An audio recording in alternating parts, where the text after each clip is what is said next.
ఈరోజు మంచి రీల్ ఒకటి అప్లోడ్ చేయాలి. తమ్ముడు ఇన్స్టాగ్రామ్లో నువ్వు రీల్స్ ఇచ్చి పెడతావా? అవునన్నా. ఎంత తమ్ముడు కొంచెం మంచి రీల్స్ వేస్తాం మేము కూడా చూస్తాం కదా, ఎందుకట్లా మొత్తం ఏమేమో రీల్స్ వేస్తారు మీరు?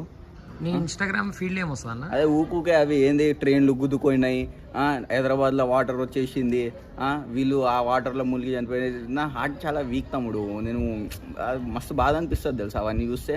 మరి ఏం చేద్దామంటావు? ఎంటర్టైన్మెంట్ ఏమన్నా చూడొచ్చు కదా. ఆ ఎంటర్టైన్మెంట్లో చూద్దామంటే బాబు ఆ జానీ మాస్టర్ కొట్లాడుకుంది, లేకపోతే ఆ దేవరావి ఏవేవో ట్రోల్స్ వచ్చేస్తాయి, అండ్ అల్లు అర్జున్ వాళ్ళు ఓట్లాడుకున్నది వస్తుంది. ఇవన్నీ ఎందుకు, మంచిగా వేసుకోవాలి తమ్ముడు. సరే మరి ఎంటర్టైన్మెంట్ అట్లా ఉన్నప్పుడు మరి కామెడీలో చూడొచ్చు. కామెడీలో చూడడానికి ఏముంది తమ్ముడు, ఆ చప్రి వాళ్ళు ఇంత పాయింట్లు వేసుకొని వస్తాడు, ఇట్లా పాయింట్లు వేసుకొని వస్తారు, ఆ మొత్తం కంటెంట్ ఇచ్చి పెడతాడు, మొత్తం గలీజ్ చేసేస్తారు ఇన్స్టాగ్రామ్ని. ఎట్లా అయిపోయాడు. కాంటెక్స్ట్ ఇచ్చి పెట్టాలంటే మంచి కాంటెక్స్ట్ ఉండాలి. Content uncle